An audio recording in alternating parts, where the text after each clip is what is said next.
오늘 오전 10시 헌법재판소 대심판정에서 한덕수 국무총리 탄핵심판 선고를 진행한 전원재판부는 기각 5명, 인용 1명, 각하 2명 의견으로 심판 청구를 기각했습니다. 탄핵 사건이므로 선고 시각을 확인하겠습니다. 주문, 이 사건 심판 청구를 기각한다. 87일 동안 직무정지 상태였던 한 총리는 선고와 함께 직무에 즉시 복귀했습니다. 탄핵심판에선 본안 판단 전 당시 대통령 권한대행이었던 한 총리 탄핵소추안 의결 정족수가 우선 쟁점이 됐습니다. 헌재는 권한대행과 대통령은 구분되는 직위에 있다며 총리 기준인 151명 이상 찬성이 의결 정족수라고 판단했습니다. 다만 각하 의견을 낸 정영식, 조한창 재판관은 대통령 기준을 적용해야 한다고 판단했습니다. 헌법재판관 미임명 쟁점에 대해선 기각 의견을 낸 재판관 4명이 앞서 최상목 대통령 권한대행 사건과 마찬가지로 위헌은 맞는다고 봤지만 파면을 정당화할 정도는 아니라고 판단했습니다.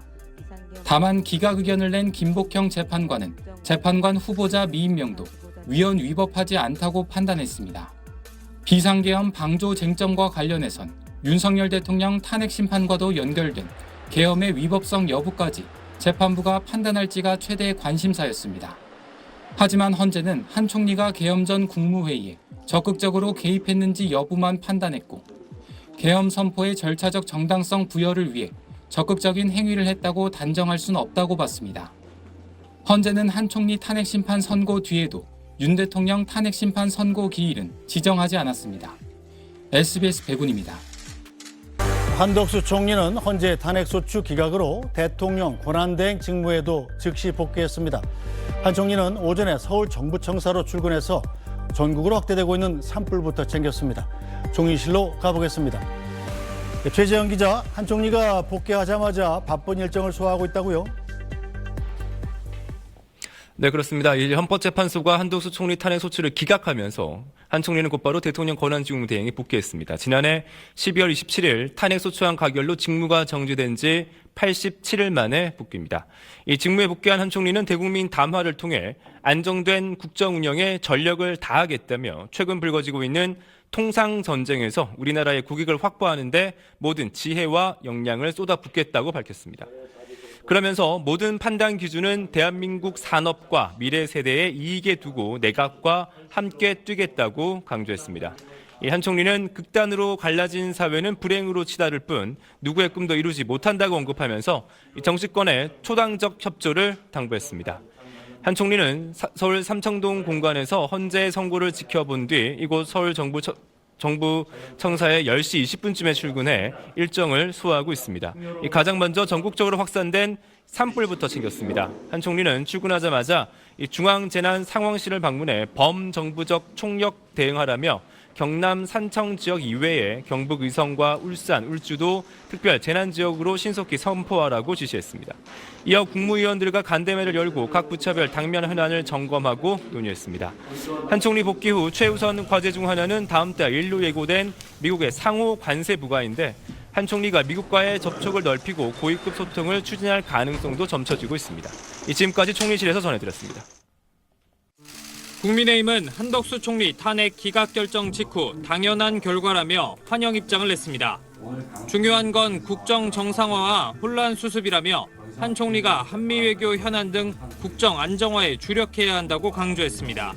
그러면서 그 책임이 야당에 있다며 맹공을 펼쳤습니다. 이재명 대표는 뻔히 기각될 것을 알면서도 오로지 본인의 정략적 목적을 위한 졸속 탄핵으로 87일이나 국정을 마비시킨 데 대해 국민 앞에 석고대죄하십시오. 대통령실도 국회 탄핵 남발이 무분별하고 악의적인 정치 공세였음이 다시 한번 입증됐다며 한 총리 직무 복귀가 국정 정상화의 출발점이 되길 기대한다고 강조했습니다. 민주당은 강한 유감의 뜻을 나타냈습니다. 한 총리가 국회 추천목 헌법재판관 3명의 임명을 거부했는데도 파면할 정도라고 볼 수 없다는 헌법재판소 판단을 납득하기 어렵다는 겁니다.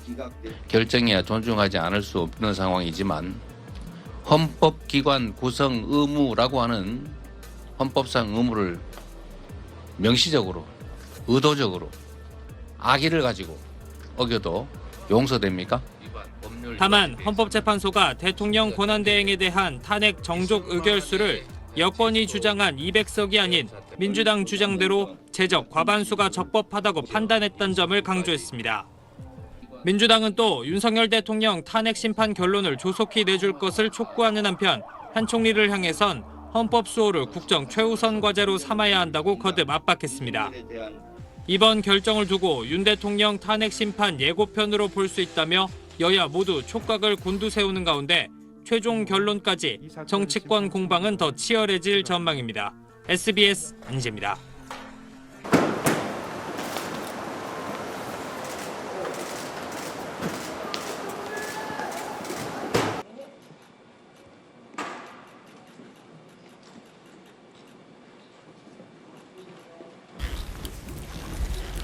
우선 그 헌법재판소의 현명한 결정에 감사드립니다. 그리고 무엇보다도 총리가 직무 정지 중인 그러한 그 국정을 최선을 다해서 이끌어 주신 최상목 권한대행과 국무위원들 한 분 한 분께 깊은 감사의 말씀을 드리겠습니다. 저는 우선 급한 일부터 추스려 나가도록 하겠습니다. 제가 앞장서서 통상과 산업의 담당 국무위원과 민간과 같이 민관 합동으로 세계의 변화에 대응하면서 대응을 준비하고 실천하고 또 지정학적 대변혁의 시대에 우리 대한민국이 정말 잘 우리의 발전을 계속할 수 있도록 우리 국무위원과 정치권과 국회와 또 국회의장님과 모두 힘을 합쳐서 최선을 다해서 해나가겠습니다. 오후에는 정말 큰 산불로 인해서 고통을 받고 계신 분들을 뵙고 또 특히 돌아가신 분들에 대해서 제가 직접 손으로 위로의 편지를 드렸습니다. 정말 가슴 아픈 일이고 그분들의 명복을 빌어 마지 않습니다. 우리 모든 국민들은 이제는 극렬히 대립하는 정치권에 대해서 그러지 말아야 된다는 목소리를 확실하게 내고 있다고 생각합니다. 이제는 좌우는 없다고 저는 생각합니다. 오로지 우리나라가 위로, 앞으로 발전하는 것이 정말 중요한 우리의 과제다. 저는 이것이 저의 마지막 항상 소임으로 생각하고 복귀와 함께 다시 그러한 그 헌법과 법률에 따라서 또 우리의 젊은 미래 세대와 우리 대한민국의 미래를 위해서 우리 국민들과 정치권과 언론과 또 시민단체와 기업과 정부 국무위원들 모두와 함께 최선을 다해 나가겠습니다. 감사합니다. 권한대행님 혹시 마은혁 재판관 임명 여부에 대해서는 혹시 이제 곧 또 뵙겠습니다. 네, 감사합니다. 이쪽으로. 네, 네.